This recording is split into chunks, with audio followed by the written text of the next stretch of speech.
മഴ തോരും മുൻപേ എന്ന മനോഹരമായ പരമ്പരയിലെ ഇനി വരാൻ പോകുന്ന ഒരു അടിപൊളി എപ്പിസോഡിലേക്ക് എല്ലാവർക്കും സ്വാഗതം. ആത്മഹത്യാ ശ്രമം നടത്തി ഹോസ്പിറ്റലിലായ ബബിതയ്ക്കൊപ്പം വൈജയന്തിയും ബാലചന്ദ്രനും അലീനയും ഒക്കെ തന്നെ ഒപ്പമുണ്ട്. അലീന ബബിതയ്ക്കൊപ്പം മുറിയിലുള്ളപ്പോഴെല്ലാം വൈജയന്തി പുറത്തു നിൽക്കുകയാണ്. അലീനയ്ക്ക് അതിൽ വിഷമമുണ്ടായിരുന്നു. അതിനാൽ അവൾ എന്തെങ്കിലും ചെറിയ കാര്യങ്ങൾ ഉണ്ടാക്കി മുറിക്ക് പുറത്തിറങ്ങി നിൽക്കും. വൈജയന്തിക്ക് അകത്ത് കയറാൻ അവസരം ഉണ്ടാക്കി കൊടുക്കുകയാണ്. അങ്ങനെ ഒരു ദിവസം കാൻറ്റീനിൽ പോയി ചായ കുടിച്ച് വരട്ടെ എന്ന് പറഞ്ഞു പോയ അലീന 1 മണിക്കൂറോളം വൈകിയാണ് തിരിച്ചെത്തിയത്. അപ്പോൾ വൈജയന്തിക്കൊപ്പം ഡോക്ടറും ഡ്യൂട്ടി നഴ്സും മുറിയിലുണ്ടായിരുന്നു. അവർ പരിശോധന കഴിഞ്ഞ് തിരികെ പോകാൻ ഭാവിക്കുകയായിരുന്നു. അലീനയെ കണ്ട് ഡോക്ടർ മന്ദഹസിച്ചു. പേഷ്യൻറ്റിൻ്റെ എൽഡർ സിസ്റ്ററാണല്ലേ? അയാൾ ഉപചാരത്തിന് എന്നോണം ചോദിച്ചു. അതെ, അലീന പതിയെ മറുപടി പറഞ്ഞു. കണ്ടാലും തോന്നും. മാത്രമല്ല നിങ്ങൾ തമ്മിലുള്ള കെമിസ്ട്രി എക്സ്ട്രീം പോസിറ്റീവാണല്ലോ. ഞാനത് വാച്ച് ചെയ്യുന്നുണ്ടായിരുന്നു. Keep it up. Thank you doctor, Aleena പറഞ്ഞു. ഡോക്ടർ പോയി കഴിഞ്ഞപ്പോൾ വൈജയന്തി അലീനയെ തുറച്ചു നോക്കി. എന്നിട്ട് ബബിതയുടെ നേർക്ക് ദേഷ്യപ്പെട്ടു. നിനക്ക് പറഞ്ഞുകൂടായിരുന്നോ നിനക്ക് ചേച്ചിയില്ലെന്ന്? ഒരു പാവയെപ്പോലെ ബബിത അനങ്ങാതെ കിടന്നു. അയാളുടെ കണ്ണിലെന്താ തിമിരമാണോ? സാമ്യമുണ്ടത്രേ, വിവരം കെട്ടവൻ. വൈജയന്തി പിറുപിറുത്തു. ബബിത അലീനയെ കണ്ണു കാണിച്ചു അടുത്തു വന്നിരിക്കാൻ. അലീന ബെഡിൻ്റെ അരികെ ചെന്നിരുന്നു. രോഗിയുടെ ബെഡിൽ മറ്റുള്ളവർ ഇരിക്കുകയോ കിടക്കുകയോ ചെയ്യരുതെന്ന് എല്ലായിടത്തും എഴുതി വെച്ചിട്ടുണ്ട്. ആര് കാണുന്നു? വൈജയന്തി ബബിതയെ നോക്കിക്കൊണ്ട് പിറുപിറുത്തു. അലീന എഴുന്നേൽക്കാൻ തുനിഞ്ഞപ്പോൾ ബബിത അവളുടെ കൈവിരലുകളിൽ പിടിച്ചു. വൈജയന്തിക്ക് അത് കണ്ട് അരിശമായി. അവർ മുറി വിട്ടു പോകാൻ ഭാവിച്ചപ്പോൾ അലീന പറഞ്ഞു, അമ്മ എന്തിനാ എന്നെ കാണുമ്പോൾ മുറി നിറങ്ങിപ്പോണേ? അമ്മയോ? ആരുടെ അമ്മ? മേലിൽ എന്നെ അങ്ങനെ നീ വിളിച്ചേക്കരുത്, അഹങ്കാരി. ബാലേട്ടൻ്റെ മോളാണെന്ന് നീ എവിടേക്കോ പറഞ്ഞു. രോഗത്തിൻ്റെ പെങ്ങളാണെന്ന് പറഞ്ഞു. ഇപ്പം ബബിതയുടെ ചേച്ചിയാണെന്ന് നീ പറഞ്ഞ് ഞാൻ എൻ്റെ 2 ചെവി കൊണ്ടും കേട്ടു. ഞാൻ നിൻ്റെ അമ്മയാണെന്നെങ്ങാനും വല്ലവരും പറഞ്ഞാലുണ്ടല്ലോ. വൈജയന്തി കലിപുണ്ട് അവളുടെ മൂത്തിന് നേരെ വിരൽ ചൂണ്ടി. അലീന അവരുടെ മൂത്തേക്ക് തന്നെ നോക്കിക്കൊണ്ടു വന്നു. പാവം, അവൾ സങ്കടത്തോടെ ഓർത്തു. വിധി അമ്മയെ കൊണ്ട് വിഡ്ഢിവേഷം കെട്ടിച്ച് ഓരോരോ വിരോധാഭാസങ്ങൾ പറയുകയാണ്. അലീനയ്ക്ക് അമ്മയുടെ കാലിൽ വീണ് പൊട്ടിക്കരയണമെന്ന് തോന്നി. അമ്മയുടെ മകളാണ് താനെന്ന സത്യം മറച്ചു വെച്ച് ഇത്രയും കാലം കപട നാടകം കളിപ്പിച്ചതിന് ക്ഷമയാചിക്കണം. പക്ഷേ നാവും മനസ്സും കാണാച്ചങ്ങലകളാൽ ബന്ധിതമാണ്. അമ്മ അച്ഛനോട് തെറ്റ് ചെയ്തിട്ടുണ്ടായിരിക്കാം. പക്ഷേ അതിനേക്കാൾ കൊടിയ ദ്രോഹം അമ്മയുടെ ബന്ധുജനങ്ങളും തൻ്റെ പപ്പയുടെ സ്വന്തക്കാരും ചേർന്ന് അമ്മയോട് ചെയ്തു കഴിഞ്ഞിരുന്നല്ലോ. അലീന വല്ലായ്മയോടെ ഇങ്ങനെയെല്ലാം ഓർത്തു നിൽക്കവേ വൈജയന്തി സാവധാനം മുറിക്കുള്ളിലേക്ക് ഇറങ്ങിപ്പോയി. വേണമെങ്കിൽ തനിക്ക് ബബിതയെ അമ്മയുടെ കയ്യിൽ ഏൽപ്പിച്ചു കൊടുത്തിട്ട് കുളത്തുപുഴയ്ക്ക് മടങ്ങാവുന്നേ ഉള്ളൂ. പക്ഷേ ബബിതയ്ക്ക് തനിച്ചൊരിക്കലും സാധാരണ ജീവിതത്തിലേക്കും തിരിച്ചു വരാൻ കഴിയില്ലെന്ന് അവൾക്ക് ഉറപ്പുണ്ടായിരുന്നു. അമ്മയോ അച്ഛനോ അതും വേണ്ട പോലെ മനസ്സിലാക്കുന്നില്ല. ബബിതയ്ക്ക് അവളുടെ മനസ്സ് കൈവിട്ടു പോയിരിക്കുന്നു. ശാരീരികമായ ആരോഗ്യം വീണ്ടു കിട്ടിയാൽ കൂടി അവൾ ഈ പരീക്ഷണഘട്ടത്തെ മറികടക്കുമെന്ന് അലീനയ്ക്ക് വിശ്വാസമില്ല. ചിലപ്പോഴൊക്കെ അവളുടെ മൗനങ്ങളിൽ നിന്ന്, തണുത്തുറഞ്ഞ ചില നോട്ടങ്ങളിൽ നിന്ന് അലീനയ്ക്ക് ഊഹിച്ചെടുക്കാൻ കഴിയുമായിരുന്നു. അവളെ എത്രയോ കഠിനമായ മുറിവേൽപ്പിച്ചിരിക്കുന്ന ഒരു ലോകത്തേക്ക് മടങ്ങാൻ അവൾക്ക് താല്പര്യമില്ല. ആ ലോകത്തുള്ളവരെ കാണാനും അവരോട് സംസാരിക്കാനും താല്പര്യമില്ല. ആരെയും അവൾക്ക് കാണണ്ട. ഒരവസരം കൂടി കിട്ടട്ടെ, എല്ലാവരെയും കാണിച്ചു കൊടുക്കുന്നുണ്ട് എന്നതാണ് അവളുടെ കണ്ണുകളിലെ സ്ഥായി ഭാവം. കൊടുങ്കാറ്റിനും പേമാരിക്കുമിടയിലൂടെ ഒരു വിളക്കിൻ്റെ നാളം അണയാതെ പൊതിഞ്ഞു പിടിച്ചു കൊണ്ടുപോകുന്നത് പോലെ വേണം അവളെ ഇനി ജീവിതത്തിലേക്ക് കൈപിടിച്ച് നടത്താൻ. അമ്മയ്ക്കതറിയുമോ? അച്ഛനത് വേണ്ട പോലെ മനസ്സിലാകുമോ? തൻ്റെ സമീപം പോലും കേവലം താൽക്കാലിക ആശ്വാസം മാത്രമാണ് അവൾക്ക്. അരികത്തിരുന്ന് തൊട്ടുതലോടി സ്നേഹവായ്പോടെ സംസാരിച്ചു കൊണ്ടിരിക്കുമ്പോൾ പോലും ഇടയ്ക്ക് അവളുടെ മുഖത്തൊരു കല്ലിപ്പ് വന്നു പറയുന്നത് അലീന ശ്രദ്ധിച്ചിട്ടുണ്ട്. അവളുടെ ധൈര്യവും പ്രതീക്ഷയും ചോർന്നു പോകുമ്പോഴാണത്. അലീന സംസാരിക്കുമ്പോൾ മുഖത്തേക്ക് നോക്കി കിടക്കുമെന്നല്ലാതെ ബബിത ഒന്നും മൂളി കേൾക്കുക പോലുമില്ല. ബബിതയെ കൊണ്ട് സംസാരിപ്പിക്കാൻ വേണ്ടി അലീന ഒരു തവണ നിർബന്ധിച്ചു. എന്തെങ്കിലും ഒന്ന് പറ മോളെ, നിനക്കിഷ്ടമുള്ള എന്തിനെ പറ്റിയെങ്കിലും. നിമിഷങ്ങളോളം അവൾ അലീനയുടെ മുഖത്തേക്ക് നോക്കി കിടന്നു.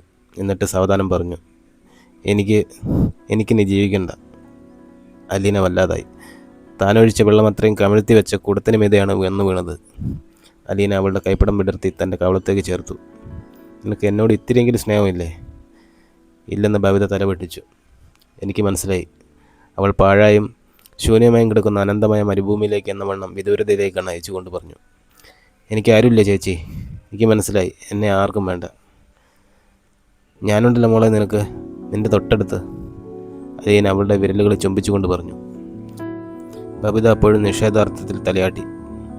അവൾക്ക് അലീനയും വിശ്വാസമില്ല. ചേച്ചിക്ക് തിരിച്ചു പോകണ്ടേ?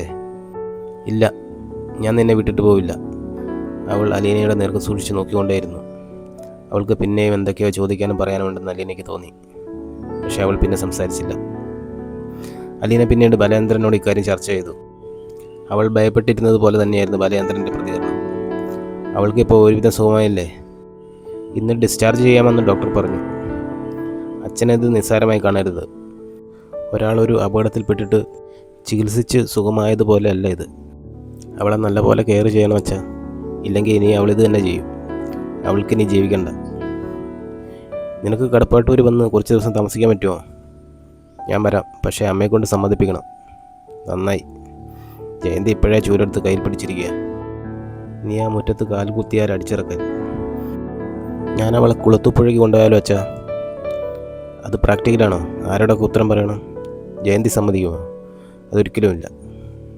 വീട്ടിലേക്ക് ചെന്നാൽ ബബിതയെ നോക്കാൻ ആരുണ്ട്? അച്ഛൻ കടയിൽ പോകും, അമ്മ കോളേജിലും. കൃഷ്ണമോൾ സ്കൂളിൽ പോയി പിന്നെയുള്ളത് രോഹിത്താണ്. അവൻ ഇനി എത്ര ദിവസമുണ്ട് വീട്ടിൽ? ബാംഗ്ലൂരിൽ അവൻ്റെ അഡ്മിഷനെല്ലാം ശരിയായെന്നാണ് മനുവട്ടം പറഞ്ഞത്. ഒരാഴ്ചയ്ക്ക് അവനും പോകും. അമ്മയാണെങ്കിൽ ബബിതയോട് എന്തെങ്കിലും ചോദിക്കും. മറുപടി കിട്ടിയില്ലെങ്കിൽ ദേഷ്യപ്പെട്ടെന്നിരിക്കും. ബബിതയുടെ അടുത്ത് അതൊന്നും പോരാ. അവളുടെ കൂടെ എപ്പോഴും ആളുണ്ടാവണം. അവളുടെ മനസ്സിലുള്ള ഭാരം മുഴുവൻ പുറത്തു വരണം. എങ്കിലേ അവൾക്ക് സമാധാനം കിട്ടൂ. അച്ഛൻ ശ്രദ്ധിച്ചായിരുന്നോ? ഒരിക്കൽ പോലും അവളുടെ മുഖത്തൊരു സങ്കടമോ കുറ്റബോധമോ കണ്ടില്ല. ആത്മഹത്യയ്ക്ക് ശ്രമിച്ച ഒരു പെൺകുട്ടിയെ അവളുടെ അച്ഛനെയും അമ്മയും കൂടപ്പിറപ്പുകളെയും ഒക്കെ കാണുമ്പോൾ ഒന്ന് കരയേണ്ടതല്ലേ? അത് ശരിയാണെന്ന് ബാലേന്ദ്രനും തോന്നി. അവളുടെ മനസ്സ് ഉരുകിയിട്ടില്ല, അതാ കാര്യം. എന്ത് ചെയ്യുമെന്ന് നീ തന്നെ പറ. ഡോക്ടറെ കൊണ്ട് പറയിച്ചാൽ അമ്മയുടെ അടുത്ത്? അപ്പോൾ ഡോക്ടറോട് ചില കാര്യങ്ങൾ തുറന്നു പറയേണ്ടി വരില്ലേ? അവർ വിചാരിച്ചു വച്ചിരിക്കുന്ന നീ അവളുടെ ചേച്ചിയാണെന്ന്. അതൊന്ന് തിരുത്തി പറഞ്ഞാൽ മതി. പഴയ വേലക്കാരിയായിരുന്നെന്നോ, മുത്തശ്ശിയെ നോക്കാമെന്നോ, ഹോം നേഴ്സായിരുന്നെന്നോ, അങ്ങനെ എന്തെങ്കിലും. ഞാൻ പറയുമ്പോൾ അതിൻ്റെ അർത്ഥം മാറും. നീ തന്നെ ഒന്ന് പറഞ്ഞു നോക്ക്. ആദ്യം ഞാൻ പപ്പയോടൊന്ന് ചോദിക്കട്ടെ. അലീന കുളത്തുപുഴയ്ക്ക് വിളിച്ച് സ്റ്റാൻലിയോട് അനുവാദം ഇരുന്നു. തൻ്റെ മകൾ ഇനിയും ബാലചന്ദ്ര മേനോൻ്റെ വീട്ടിൽ താമസിക്കുന്നതിനെ പറ്റി കേട്ടപ്പോൾ തന്നെ സ്റ്റാൻലി പൊട്ടിത്തെറിച്ചു. അതിൻ്റെ ആവശ്യമെന്താ? ആ പെൺകുട്ടി രക്ഷപ്പെട്ടല്ലോ. ഇനി എന്താ നിനക്ക് അവിടെ കാര്യം?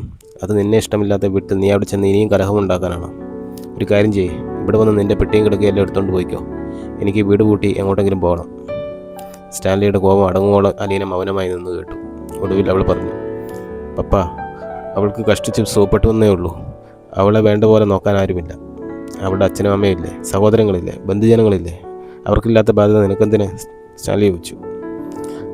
അവർക്കറിയില്ല പപ്പ. അവളുടെ മനസ്സിലേക്ക് കയറി ചെല്ലാൻ അവർക്ക് പറ്റില്ല. അവളുടെ മനസ്സെന്താ ബാലികേറാമലയാണോ? നിനക്കിവിടെ മടുത്തെങ്കിൽ അത് പറ. പപ്പ, അങ്ങനെയല്ല. ഓരോ മനുഷ്യരും തമ്മിലുള്ള ദൂരം ഒരേപോലെയാണോ? പപ്പയുടെ അടുത്തേക്ക് വരാൻ എനിക്ക് കഴിയുന്നിടത്തോളം മറ്റാർക്കെങ്കിലും സാധിക്കുമോ? ബബിതയുടെ മനസ്സ് ശരിയല്ല. അതിനേറ്റ ഷോക്ക് വളരെ ഗുരുതരമാണ്. പപ്പ കാണുന്നത് പോലെ തന്നെയാണ് മറ്റുള്ളവരും അവളെ കാണുന്നത്. പക്ഷേ എനിക്കറിയാം, അവൾ ഇനിയും അതുതന്നെ ആവർത്തിക്കും.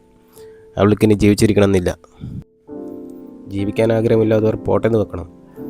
നിനക്കെത്ര കാലം പിടിച്ചു നിർത്താൻ സാധിക്കും? വിഷമെടുത്ത് കുടിച്ചാലും മരിക്കുമെന്ന് അറിയാത്ത കൊച്ചുകുട്ടിയൊന്നും അല്ലല്ലോ. പപ്പ ഇങ്ങനെ പറയുന്നത് കുറച്ച് കഷ്ടമാണ്. നിൻ്റെ ഇഷ്ടം പോലെ ചെയ്തോ. എന്നോട് അനുവാദം ചോദിക്കണ്ട. ഞാനാരാണ്? ആ പാലക്കാരൻ മേനോൻ വന്ന് ചോദിച്ചപ്പോൾ കുറച്ച് ദിവസം ഈ വീട്ടിൽ താമസിക്കാൻ സമ്മതിച്ചെന്ന് മാത്രം. അതോടെ കോള് കട്ടായി. പപ്പ അത് കട്ടാക്കിയതാണെന്ന് അലീനയ്ക്ക് മനസ്സിലായി. എങ്കിലും സംശയ നിവൃത്തിക്ക് വേണ്ടി അവൾ വീണ്ടും ഡയൽ ചെയ്തു. ഫോൺ സ്വിച്ച് ഓഫ് ചെയ്തിരിക്കുന്നു. അലീനയ്ക്ക് കരച്ചിൽ വന്നു. എന്തായി? ബാലേന്ദ്രൻ ചോദിച്ചു. പപ്പ സമ്മതിക്കുന്നില്ല. അവൾ കുളത്തുപുഴയിലെ ലാൻഡ് ഫോൺ നമ്പർ ഡയൽ ചെയ്ത് നോക്കി. ബെല്ലടിച്ച് തീരുന്നതല്ലാതെ ആരും എടുക്കുന്നില്ല. ഞാൻ സംസാരിക്കണോ സ്റ്റാൻലിയോട്? ബാലേന്ദ്രൻ ചോദിച്ചു. വേണ്ട, പപ്പയ്ക്ക് അത് ഇഷ്ടപ്പെടില്ല. ഏതാണ്ട് 3/4 മണിക്കൂർ കഴിഞ്ഞപ്പോൾ അലീനയുടെ മൊബൈലിൽ സ്റ്റാൻലിയുടെ കോൾ വന്നു. പപ്പ, അലീന വിളിച്ചു. നിൻ്റെ ഡ്രസ്സൊക്കെ എന്ത് ചെയ്യണം? ഗൗരവത്തിൽ തന്നെയാണ്.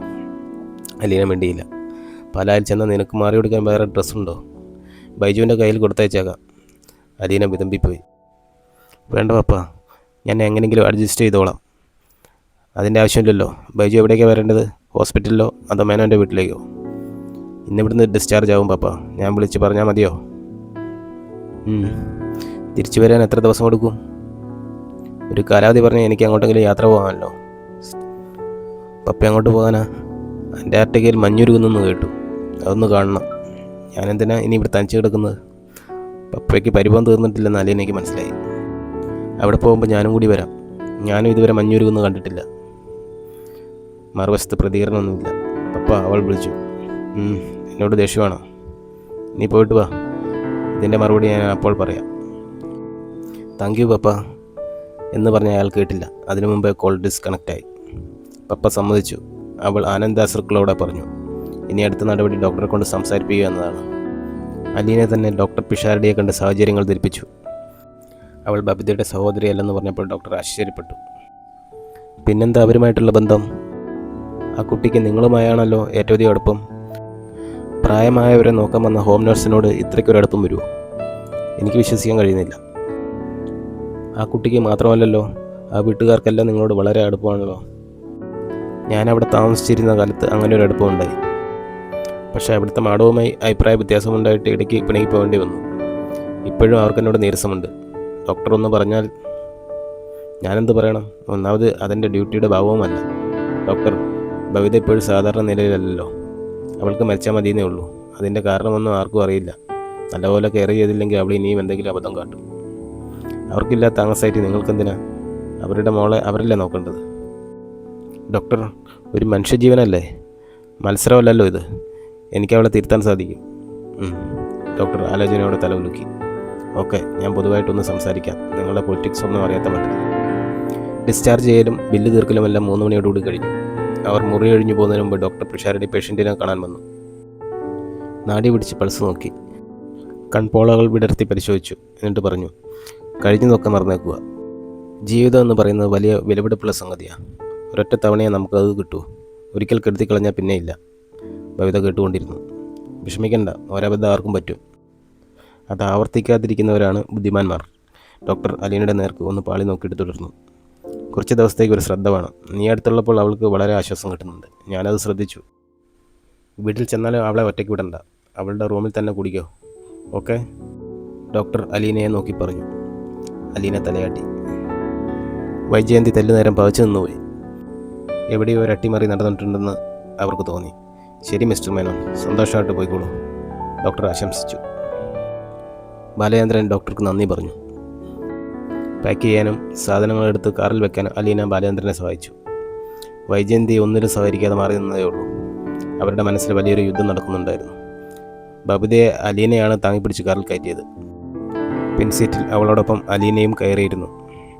വൈജയന്തി ഇനിയും ഒരു തീരുമാനത്തിലെത്താൻ കഴിയാത്തതുപോലെ കാറിന് വെളിയിൽ സംശയിച്ചു നിന്നു. ഒടുവിൽ മുൻസീറ്റിൽ കയറിയിരുന്നു. ഡോറടച്ച് റോഡിലേക്ക് മാത്രം കണ്ണു നട്ട് തപസ്സിന് ഉറച്ച യോഗിനിയെ പോലെ ചലനമില്ലാതെ ഒരേ ഒരു ഇരിപ്പ്. കാർ ഓടിക്കൊണ്ടേയിരുന്നു. നഗരം പിന്നിട്ട ശേഷം ബബിത അലീനയുടെ തോളത്തേക്ക് മുഖം ചേർത്ത് ചാരിയിരുന്നു.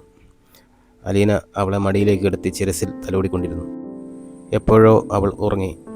യാതൊരു വാക്കും കാറിനുള്ളിൽ ഉച്ചരിക്കപ്പെട്ടില്ല. മൗനം കൊണ്ട് മഹാമുദ്ര അണിഞ്ഞ നാവുകൾ മുറുകി തന്നെ ഇരുന്നു.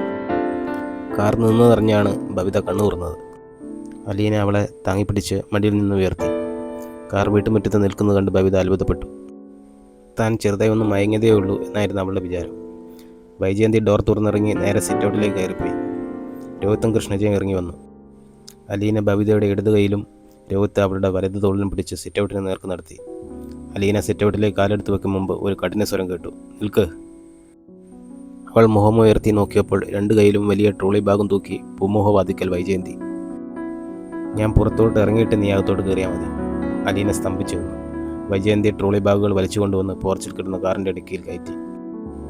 ഇതിൻ്റെ അടുത്ത ഭാഗം അടുത്ത വീഡിയോയിൽ തുടരുന്നതായിരിക്കും. വീഡിയോ ഇഷ്ടപ്പെട്ടാൽ ലൈക്ക് ചെയ്യാനും സബ്സ്ക്രൈബ് ചെയ്യാനും മറക്കരുതേ.